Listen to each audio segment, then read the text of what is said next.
Et voilà, première vidéo de la chaîne avec Laurent. Salut Stan, Enchanté, même si ça fait 10 ans qu'on se connaît. 10 ans, ouais. Première vidéo de présentation de cette chaîne, qui je l'espère sera un moyen d'échange et de partage de nombreuses notions. Laurent, parle-moi un petit peu de toi, tes origines, ton parcours, tes lectures. Très bien. Alors, moi, je viens de l'île de la Réunion. Je suis né dans les années 80 sur l'île de la Réunion. Je suis resté jusqu'en 2006 sur l'île. 2006, j'ai dû prendre l'avion pour venir m'installer en France métropolitaine. Ouais, Paris, Alors, plus précisément, Villetaneuse, Villetaneuse, dans ouais. le Région 93. parisienne, ouais. Voilà. École d'ingénieur, maths appliquée. Donc, ma prépa, je l'avais faite à La Réunion. Donc j'arrive en 2006, crise des banlieues, je crois, un an avant, Oui, crise des banlieues. exactement en 2005, Voilà, je me ça souviens doit que être ma ça. mère à ce moment-là, elle se disait, tu es sûr que tu vas aller à Villetaneuse? Voilà, elle était un peu inquiète et tout, Ah parce ok, que ouais. de la Réunion, nous, quand on nous parlait de la crise des banlieues, c'était quelque chose de cataclysmique. Tu vois, je vous laisse imaginer comment les médias avaient formulé ces choses-là. Ouais, je me souviens, ouais, c'était assez chaud. Ouais. Voilà, et puis école d'ingénieur. C'est là aussi où du coup j'ai compris beaucoup de choses. Quand je suis arrivé de la Réunion à la région parisienne, là, j'ai compris quand même que j'étais dans un cocon. Si je peux me permettre, c'est vrai que La Réunion, c'est des paysages Aussi, alors magnifiques. déjà, oui, d'un point de Et vue climat et au ouais, niveau paysage, ça n'a rien à voir, c'est sûr, mais aussi au niveau climat social. ok, ouais, Je veux dire, en fait, c'est marrant parce que je suis parti de La Réunion où j'étais par exemple dans mes classes, différentes classes, les dans mon cursus scolaire, j'étais amené à être dans une classe où il y avait des gens de différentes origines ou différentes couleurs, comme on pourrait dire. Je suis arrivé à peu près à la même situation à Villetaneuse, sauf que il y avait un grand fossé dans le sens où les gens ne se parlaient pas. d'accord, ouais. C'est-à-dire que le maghrébin ne va pas parler au, ce qu'on a. Alors voilà, là on va commencer à utiliser du vocabulaire, le blanc de souche ou le français de souche, tu Ouais, vois. ouais. Et je voyais des fossés qui se créaient comme ça, qui se matérialisaient devant moi. Des choses que tu voyais pas Et forcément que à La voilà, dont je Réunion. n'avais pas Ouais. conscience quand j'étais à La Réunion, en fait. Et c'est vrai que ce climat social de La Réunion, un touriste ne le voit pas forcément. Oui. C'est-à-dire qu'il faut y vivre Voilà, c'est ça. pour se rendre compte de certaines choses. Et là, Et t'as vu l'écart, quoi, quand t'es ah oui, arrivé. oui, là j'ai compris, enfin ouais, là du coup j'ai commencé à comprendre certaines choses. Et c'est en discutant avec un étudiant qui était dans la même classe que moi, algérien, que j'ai commencé aussi à m'intéresser à la lecture. C'est lui qui m'a commencé à me donner le goût pour la littérature française notamment. Génial, Et parce que c'est lui, vrai que Laurent, t'es un grand lecteur. depuis, ouais, depuis, Ouais. depuis sa rencontre en fait, parce que il lisait à ce moment-là, il lisait beaucoup Maupassant, Ok. Flaubert, il Ouais. lisait aussi Les Liaisons dangereuses, il était en train de lire Les Liaisons dangereuses, il lisait Romain Gary aussi. Enfin, et en fait, il m'a donné le virus, il m'a transmis le virus, pour utiliser un mot aussi qui est un petit peu à la mode en ce moment. Ah oui, ça c'est pas terminé, hein, Et malheureusement. c'est pas fini. Ouais. Et voilà, bon, Ton parcours, hein. Ouais. ensuite, diplôme et puis stage au CEA, Ouais. CEA Saclay, sur mécanique des fluides, hein, Ouais. dans le contexte nucléaire. Nucléaire Et civil. nucléaire civil, bien sûr. Et puis après, embauché chez Bertin Technologies en tant que ingénieur de réalisation, puis développement informatique. Et puis j'ai travaillé très vite à EDF Chatou, en fait. Donc D'accord. en tant que Ouais. prestataire, quoi. Donc, et depuis, mais j'ai pas bougé, quoi. Je suis toujours. Ça va faire 10 ans, 11 ans, Ouais, depuis 2010 à peu près, hein, ouais. 2011 même, 2011. Mm. précisément. Donc ça va faire 11 ans que je suis en train de travailler sur le code TIC à EDF Chatou. D'accord. Voilà. Et donc, c'est là en 2011, 2012, 2012 qu'on s'est Dès fin rencontrés, je crois. 2011, début 2012, ouais, Voilà, tout c'est à fait. ça. C'est là où on s'est rencontrés. 10 ans Donc, d'amitié déjà. voilà. Et donc, du coup, à toi aussi maintenant de nous donner un petit peu ton parcours. Ouais, alors moi par contre, j'ai pas du tout tes origines. C'est un autre milieu, donc d'origine russe et arménienne côté mère, et d'origine polonaise côté père. Alors moi, par contre, j'ai vécu durant toute mon enfance, jusqu'à maintenant, hein, dans la petite couronne parisienne. Alors l'ouest parisien, le 92. Donc c'est vrai que c'est surtout mon grand-père enfin la figure du grand-père je me suis imprégné de sa figure en fait, plus que de ma grand-mère et de mes parents. Donc c'est vrai que j'ai des attaches particulières avec mes origines russes. Et ensuite j'ai fait mon enfance à Courbevoie. J'ai rejoint une école d'ingénieur pour des études d'ingénieur en maths appliquées, et en mécanique des solides et un petit peu des fluides. Mais c'était quand même une école généraliste. C'était peut-être mes plus belles années, ces études. Ah, pour toi, c'était plus belles années. Ouais, on va dire que c'était les années de l'innocence. Ah oui, d'accord. Et de l'insouciance. Et puis, je pense une certaine conscience aussi qui commençait à naître. Donc, c'est un mélange qui m'a plu particulièrement. Et ensuite, j'ai commencé à travailler. Et Et là, ben, c'était plus dur. c'était plus difficile. C'est vrai que là, on rentre dans le vif hein, de la vie, avec ses vicissitudes. Et c'était plus difficile, mais en même temps, c'est là où tu fais aussi d'autres rencontres, de nouvelles connaissances. Et c'est là notamment à EDF Chatou. Alors c'était pour une mission où j'avais été envoyé. Et c'est là où qu'on s'est rencontrés. Et Exactement. donc voilà, c'est ça, hein, c'est ce que tu disais, c'était Et 2011-2012. ce qu'il faut rappeler aussi, c'est qu'on n'était pas que tous les deux, on était tout un groupe de prestataires à se côtoyer, à se chambrer. On était une belle bande, Ouais, c'est vrai, ouais. c'était pas On mal. avait tous à peu près le même âge. Voilà, c'est On était des ça. jeunes. Et c'est vrai que c'était un grand souvenir. Un grand souvenir. Il faut aussi savoir, chers amis, que c'est grâce à Laurent que je me suis mis à la lecture. Au T'étais début, déjà un grand lecteur. alors ouais, mais alors bien moins qu'après Ouais, que je te connaisse. d'accord. Mais c'est vrai qu'avant, je lisais plutôt des livres de psychologie et de psychanalyse. Moi, ça a été un sujet qui m'a toujours intéressé, de par mon propre vécu. Mais ensuite, vraiment, tu m'as quand même incité à lire la littérature russe pour me reconnecter, on va me dire, par rapport à mes origines. Et c'est vrai que ça a été une expérience extraordinaire.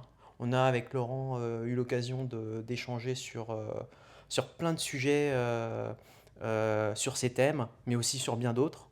Et là, on va pouvoir vous en parler un peu plus à l'avenir, puisque l'objectif, c'est aussi de partager nos anciens échanges et de les rendre publics, on va dire, puisqu'on pense qu'il y a vraiment un intérêt à transmettre ou à donner quelques outils de compréhension de la vie de tous les jours.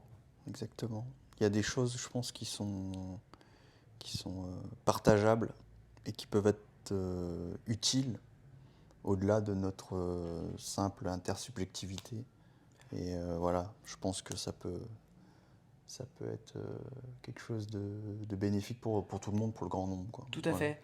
Et puis je pense que la période le demande en fait. Voilà, on vit une période trouble. Ouais, Donc, je pense que c'est intéressant d'utiliser le canal qu'on utilise actuellement pour essayer de parler aux gens et pour essayer de se parler tout court, en fait. ouais, Et voilà, ouais, c'est le moment d'échanger, de parler, de s'exprimer et de s'écouter aussi, voilà. tout à fait. Et voilà, je pense qu'on a des choses à donner. Et voilà, je pense que ça peut être intéressant pour la suite. On va tenter. Voilà, on On va tente. tenter. L'objectif c'est de partager. L'objectif c'est de Et discuter. de C'est susciter des de discussions, voilà. Voilà, c'est aussi de voilà, susciter des discussions, mais aussi des oppositions, puisqu'il Voilà, y en alors aura. voilà, oui. Et l'objectif, c'est vraiment de s'écouter et d'être toujours dans l'effort de concilier ces oppositions, en fait, vraiment pour réussir à extraire une synthèse sur un sujet particulier. Pour, pour reprendre aussi un terme de Hegel, il faut essayer de sortir de sa condition de conscience malheureuse. Exact, ouais, Essayer de quitter cet état de conscience malheureuse et de s'élever un peu, de dépasser ce stade en fait. Et tout à c'est en fait. discutant et c'est en arpentant le chemin que je pense on peut essayer de s'élever un peu et quitter la dépression et l'alcoolisme. Tout à fait, non, non, c'est Mais vrai. voilà. Je pense que et pas que l'alcoolisme, hein, malheureusement, il Oui, y a plein de enfin après, moyens pour... voilà, c'est un terme générique, hein, ouais, j'utilise ce mot-là, ouais, tout à fait. mais je pense que, comme tu dis, on vit une période trouble et on Et... gagnerait à se parler et à se serrer les coudes et Tout à fait. voilà. C'est dans cette optique-là qu'on essaie de construire cette chaîne, de nourrir cette chaîne. Et puis on verra bien où est-ce que ça va nous mener. Exactement. Et alors par rapport au contexte, donc bah ça sera ici, hein, donc c'est très simple, un canapé. Mais bon, petit à petit, on aménagera un peu mieux l'endroit bah, pour le rendre encore plus convivial. Il y aura aussi d'autres intervenants, hein, d'autres amis avec qui on a aussi très régulièrement l'occasion d'échanger sur plein de sujets. Et puis, on aura aussi l'occasion de faire des vidéos en solo. Donc, Laurent, si un jour tu es tenté par un sujet que t'aimerais bien, sur lequel tu aimerais bien échanger, bah, n'hésite pas à faire l'effort. Moi, c'est pareil.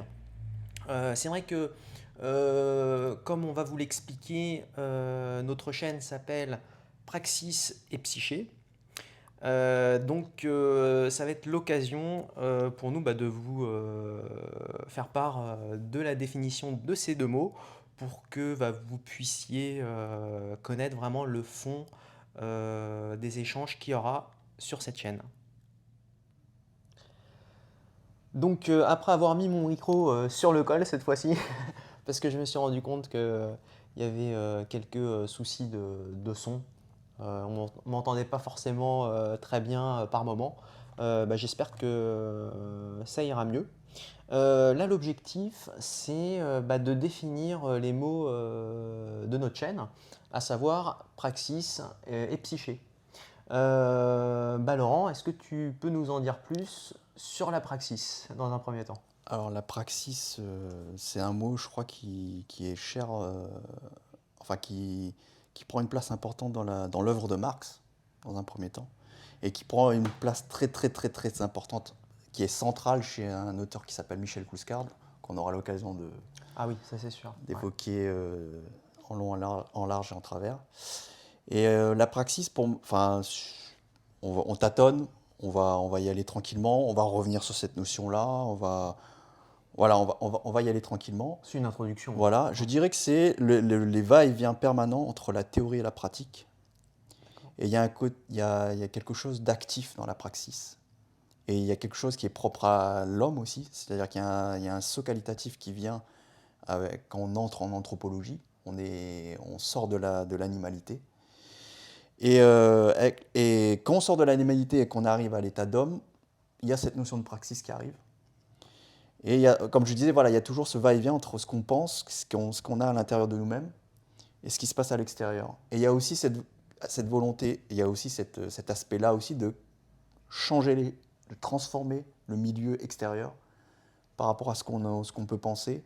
Et il y a toujours ce va-et-vient entre donc le terrain, le détour théorique, on revient sur le terrain, on refait encore un détour théorique et ainsi de suite. Et on transforme comme ça, quelque part, le milieu extérieur et nous-mêmes aussi, en fait.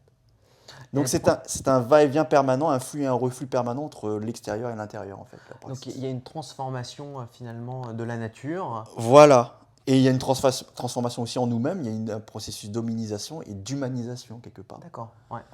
Et donc voilà. Une vraie Alors, dialectique, quoi. voilà, Ouais. exactement. Mais je vais juste dire une petite phrase quand même de Michel Clouscard, qui évoque à un moment la praxis dans Critique du libéralisme libertaire. Il dit: la praxis produit une réalité qui n'existait pas avant, et il met en italique avant. Cette réalité est celle de la cité, au sens large du terme. Donc la praxis, c'est comme tu parlais de transformation de la nature. L'homme transforme la nature et crée son propre environnement et il vit, du coup, et c'est ce qu'on appelle la cité. C'est cette structure qui est autour de lui qu'il l'aménage, qu'il entretient, qu'il passe son temps à transformer, à changer. À son profit. À son profit, exactement. Voilà, c'est un projet donc qui consiste à aménager la nature pour son propre profit, exactement. Donc je répète, la praxis produit une réalité qui n'existait pas avant. Donc avant l'homme, autant de l'animal, autant du végétal, et même avant quand on était encore dans le minéral pur, il n'y avait pas de praxis. Il n'y avait pas de prise de conscience, il n'y avait pas de prise de conscience, de recul sur ce qui se passe dans le milieu extérieur. Et puis cette volonté derrière après aussi d'agir. Il n'y avait pas de conscience Voilà, développée en fait. voilà, c'est ça. Alors, il y a une préfiguration chez les mammifères. On commence à observer des choses, l'idée d'action et l'idée d'être actif commence en étant en germe chez les animaux, et notamment chez les mammifères. Mais vraiment, à proprement parler, la praxis, ça commence avec l'homme. Et donc, la praxis produit une réalité qui n'existait pas avant. Cette réalité est celle de la cité au sens large du terme. La praxis est une datation qui permet de distinguer deux réalités, celle de la matière, donc ça c'est avant l'arrivée de l'homme, donc il y avait de la matière, et puis celle de la nature politique. Et la nature politique, c'est ce que produit l'homme. L'homme, et il y a cette fameuse phrase d'Aristote, l'homme est un animal politique, l'homme est zoon politikon. Donc, et c'est là qu'il y a tu parlais de dialectique, c'est là où il y a de la dialectique, entre l'intérieur et l'extérieur. Et il y a un va-et-vient, flux et reflus. Flux et reflus permanent. Et voilà, je prends des informations sur le terrain, je les accumule, et puis après derrière, est-ce que je réfléchis, je commence à prendre du recul, j'essaie d'établir des lois, j'essaie d'établir des modèles, je reviens après sur le terrain avec la volonté de vouloir le changer, et ainsi de suite. Et après, il y a peut-être une résistance du réel, on se rend compte qu'on s'est trompé, il faut revoir le modèle. Et c'est cette phase d'aller et venu entre ce qui se passe sur le papier ou dans notre réflexion et ce qui se passait dans notre tête et ce qui se passe sur le terrain qui a accouché de notre monde actuel, en fait. Finalement, pour résumer, c'est je transforme et je me transforme. En fait. Et voilà, alors, et c'est là où on en arrive à la psyché, quelque part, avec le je transforme et je me transforme. Exactement. Et là, on arrive aussi à la psyché, exactement. D'où le lien avec la psyché. Et voilà, juste pour dire aussi, donc j'ai introduit la praxis avec Marx, bien sûr, parce que c'est central chez Marx, mais peut-être encore plus central chez Kluskar, parce que Kluskar, lui, il articule ce mot de praxis avec le mot de psyché, justement. D'accord. Et c'est comme ça qu'on peut faire la transition vers le mot psyché. Donc je te laisse introduire toi aussi de ce mot-là, du coup. Ce mot psyché. Alors, c'est vrai que moi, par rapport à ce concept de psyché, je ne sais pas si on peut l'appeler concept, c'est vrai que j'ai plus un point de vue psychanalytique, psychologique, qu'on peut déjà aborder dans un premier temps. Mais je dirais que la psyché, c'est l'ensemble des mécanismes, des lois, des processus qui peuvent être aussi bien conscients qu'inconscients et qui sont propres cette fois-ci à chaque individu. Et aussi ne pas oublier leur articulation entre eux. C'est-à-dire que des processus conscients peuvent bien sûr s'articuler avec des mécanismes inconscients et tout ceci dans l'objectif d'atteindre ce qu'on peut appeler un équilibre psychique.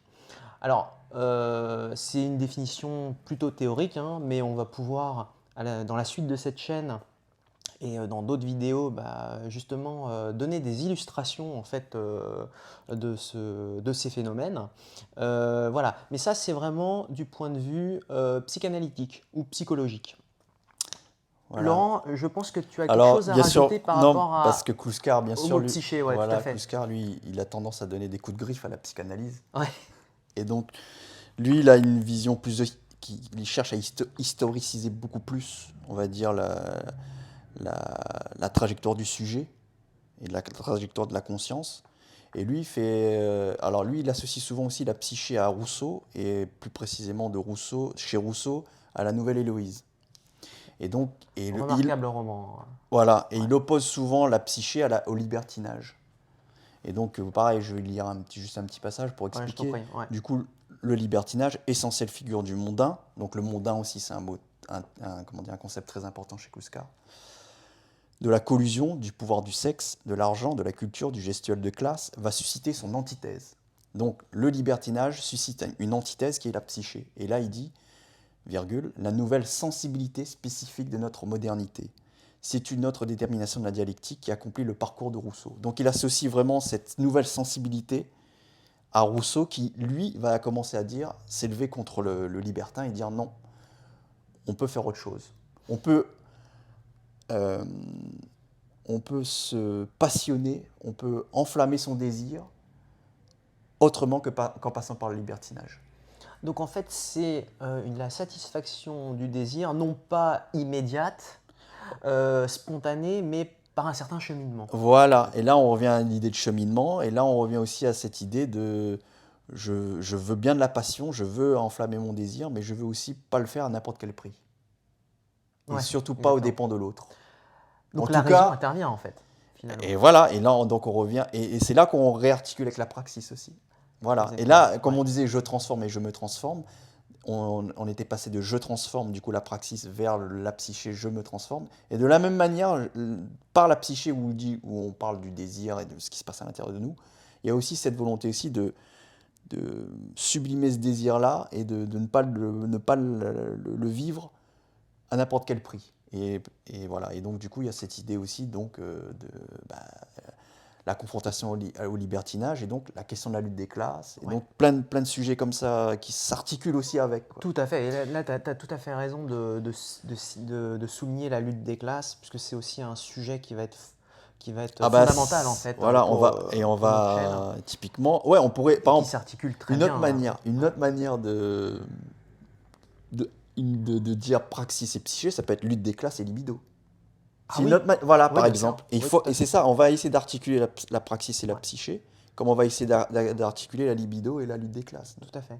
Il y a des liens vraiment Il y a des forts liens, qu'on ne voit voilà. pas forcément en fait, hein. Voilà, on a Et tendance ouais, peut-être à mettre, voilà, comme le privé, le public, le domestique, le politique. Il y a plein de dichotomies comme ça qu'on va essayer justement, au lieu de les maintenir comme ça séparés, cloisonnés, on va essayer de faire comprendre que on gagnerait peut-être à articuler l'un avec l'autre. tout à fait.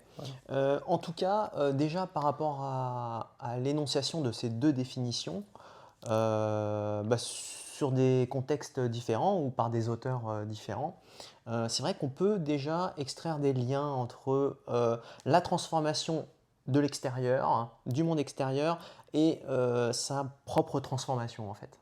En tout cas, l'un passe par l'autre en fait. Ouais. C'est toujours comme ça en En fait. tout cas, Parce c'est que ce qu'on souhaite démontrer. C'est ce voilà, qu'on c'est ça. on C'est va qu'il y a essayer un de démontrer. Ouais. engendrement réciproque entre ce qui se passe à l'extérieur et cette volonté de vouloir aller au-delà de soi-même. Mais en même temps aussi, le milieu extérieur aussi nous change aussi. Tout Donc à fait. il y a toujours cette double... Cet aller-retour. Voilà. Et ce qui est très important aussi par rapport à notre chaîne, c'est vraiment de prendre des exemples, des illustrations de la vie quotidienne, hein, de nous tous, pour sensibiliser et je dirais même conscientiser. Voilà, en fait, ce qui est intéressant, c'est de faire comprendre que à la fois, par exemple, ce que peut dire un Michel Clouscar, ça n'a rien d'abstrait et c'est bien plus concret qu'on ne le croit. Et en même temps aussi, partir de notre petit vécu personnel et essayer de s'élever à l'universel, essayer de comprendre par des concepts, par de l'abstraction, par un recul théorique, mieux comprendre aussi, mieux appréhender ce qui nous arrive. Exactement. Donc Ouais, c'est vraiment enrichissant dans les deux sens. tout à C'est-à-dire fait. que non, Clouscar ne parle pas, n'est pas dans des abstractions. Et quand je dis Clouscar, c'est Marx, c'est Rousseau. Bien sûr, Rousseau est d'une actualité et quelqu'un de tellement concret au final qu'on prend le temps de le lire. Et en même temps aussi,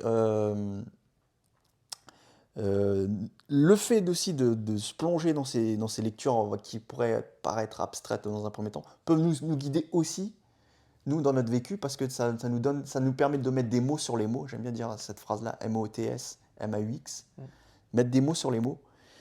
Et donc voilà, ce va-et-vient permanent entre ce qui se passe à notre niveau, dans notre particularité, nous en tant que particuliers, et ce qui se passe aussi à l'échelle macro ou à l'échelle générale, d'un point de vue plus général. Ouais. Et essayer de faire ce va-et-vient, cet effort-là de- d'analyse aussi. D'analyse et de Et réflexion. voilà, c'est ça. Et c'est vrai que finalement, bon, d'élever le particulier à l'universel, enfin au collectif, hein, c'est vrai que finalement, il y a aussi un côté rassurant. Parce que en fait, on se dit que Exactement. ça n'arrive pas qu'à nous Exactement. On n'est et pas ça tout arrive seul. à beaucoup Voilà. de gens. Et c'est vrai que le fait d'élever en fait nos soucis individuels ou nos problématiques personnelles, avoir un regard plus général, et ben finalement on peut aussi en apprendre beaucoup en fait. Exactement. De toute façon, Mais l'expérience des autres voilà. est une richesse pour nous-mêmes, hein. Bah, c'est Gérard de Nerval qui dit l'expérience de chacun est un trésor pour tous. Bah voilà, Et j'avais voilà. fait, Ouais, voilà, mais j'avais Gérard fait de l'inverse, Nerval. ouais. Ouais. Et on en revient aussi à cette idée-là aussi, c'est que du coup, le fait de commencer à lire, de commencer à quitter un petit peu son petit nombril là, comme ça aussi, ça nous permet, et tu disais aussi, ça nous permet de comprendre qu'on n'est pas tout seul. Et je reviens à cette idée de ne pas sombrer dans la dépression, de pas Tout à sombrer. fait, ouais. Voilà. Parce qu'on est en train de comprendre qu'en fait, mais attends, mais je peux comprendre beaucoup de choses en fait en m'intéressant à des sujets, et voilà. Donc voilà, c'est dans cette. Et ce canal-là est un peu prolonge un peu cette démarche-là de lire, de prendre conscience de ce qui se passe pour, voilà, pour exorciser un petit peu ces mauvais penchants qui pourraient nous pousser à nous isoler Voilà, et avoir rester solidaire. voilà, et à broyer Ouais, du Nord. Ben non, voilà, tout à fait. on se On parle, discute, on discute on s'écoute, et on se donne des conseils voilà. et on se serre les coudes. Voilà, sur des choses très concrètes, hein, Très finalement. concrète, bah, bien sûr. Voilà. Et Et ouais. donc, déjà, un petit conseil, Michel Couscar, Rousseau, allez-y. Voilà. C'est clair. Mais non, non, mais Laurent, mais c'est vrai que tu Voilà. parlais de la nouvelle Héloïse Voilà, bah justement voilà. tout à l'heure. Bah, clairement, sans spoiler, hein, sans divulgacher, j'utilise le mot Je l'ai divulgacher. pas lu, moi, encore. Hein. Ah d'accord, ok. Mais c'est vrai que la lutte des classes, clairement, a son mot à dire sur une histoire d'amour, en fait. Voilà, mais je ne divulgage pas plus. Je ne sais pas si tu connais le mot divulgacher. Ah, non. C'est spoiler, en fait. C'est Ah, les c'est une manière. Québécois. Ouais, mais Je c'est trouve bien. ce mot extraordinaire, C'est en vrai fait. C'est que très bien trouvé. malheureusement, en France, on se fait de plus en plus bouffer par le franglais, en fait. Ouais, ouais. Et les Québécois, ils sont forts. Ils sont forts Ouais. pour résister. C'est vrai que c'est pas mal comme mot. Ouais. Voilà, divulgacher. Donc, mais on aura l'occasion Mais voilà, on de aura parler de tous ces livres. Exactement. Dernier point essentiel quand même à souligner, hein, je pense que c'est important de le dire maintenant dans le cadre de cette vidéo d'introduction. Donc c'est avant tout une chaîne d'écoute et de partage, hein, sans porter de jugement sur les idées de chacun. Alors je veux dire, les idées de chacun, c'est les différents intervenants, mais aussi vous à travers vos futurs commentaires qu'on lira vraiment avec attention. Donc vraiment, chaque intervenant aura la liberté de s'exprimer dans le respect, toujours, ce qui a toujours été une règle fondamentale dans nos partages, hein, depuis maintenant 10 ans. Et puis, je précise aussi, hein, je pense que c'est quand même important de le dire, c'est que bon, c'est pas parce que on laisse exprimer un intervenant qu'on est forcément d'accord avec lui, parce que lui seul est responsable de ses paroles et de ses idées, mais je pense que c'est important de l'écouter, d'en extraire à travers ces échanges des oppositions. Il y aura aussi peut-être des conflits, le ton Peut-être monter. va monter, probablement. Voilà, Mais certains seront anticommunistes, d'autres seront communistes, certains vont peut-être être réactionnaires, d'autres exactement, contre-révolutionnaires, d'autres révolutionnaires. voilà. Mais pas de jugement. Mais voilà, mais après, On s'écoute, on va discuter. Puis, on discute, et l'objectif vraiment, c'est de réaliser, on va dire, une synthèse, une conciliation de ces oppositions, de ces idées antagonistes, pour en sortir grandir, en fait. Grandir, voilà, ouais. ouais, pour grandir en fait, oui, c'est sûr. Et puis essayer d'avoir cet esprit d'analyse aussi. Pas, Exactement, le développer. voilà, et essayer de comprendre, vraiment essayer d'être dans cette démarche de comprendre pourquoi ça coince, pourquoi ça bloque là, pourquoi il y a ces conflits, et voilà. Et voilà, pas être juste dans la confrontation stérile, bien sûr, et Voilà. essayer d'aller au-delà, quoi. Voilà. C'est ça, c'est-à-dire que Bah, c'est vrai que. Parce que voilà, on le répète, on vit une période trouble Ouais. et c'est le moment, je pense, là, de clarifier des choses, de définir un peu les positions des uns et des autres et essayer voilà, de comprendre ce qui se passe un petit peu, pourquoi il y a ces crispations, cette tension actuellement à notre époque. C'est ça. C'est-à-dire que là, c'est vraiment, c'est surtout pas de se renvoyer la balle en Ouais, permanence. voilà, non, C'est c'est vraiment de trouver une solution essayer en tout sur un cas. sujet Voilà, particulier, esquisser quand euh, même des pistes de recherche et des ouais, pistes de réflexion pour essayer d'aller au-delà d'avancer, voilà, cet antagonisme stérile, quoi. de grandir, tout Et simplement. voilà, et de grandir, c'est Que sûr. nos idées évoluent, voilà, qu'elles restent pas figées et surtout qu'elles puissent aussi vous servir. Et vos retours aussi vont nous servir parce qu'on va aussi en sortir grandi. Donc on est très attaché aussi à l'échange qu'on aura aussi avec vous. Laurent, je pense qu'on a dit à On peu près arrive, tout pour cette première vidéo voilà. d'introduction. Bah écoutez, on vous souhaite une excellente fin de soirée et une première vidéo très prochainement. Et s'ils regardent ça le matin, comment ça se passe? Bah ouais, ben le mieux c'est de dire à bientôt alors. À Voilà. bientôt. Oui, mais tu fais bien de dire ça parce que ça sera des vidéos YouTube, mais aussi des podcasts. Oui, Donc je sais que les gens quand ils vont au travail, ils n'ont pas forcément le temps de regarder les vidéos YouTube. Et donc, ils lancent le podcast en train de conduire. Et voilà, ça leur permet d'écouter des émissions dans un autre cadre que YouTube et qui est très pratique bah, pour ne pas perdre trop de temps non plus. très bien. On vous souhaite une bonne soirée ou une bonne fin de journée et à bientôt. À bientôt.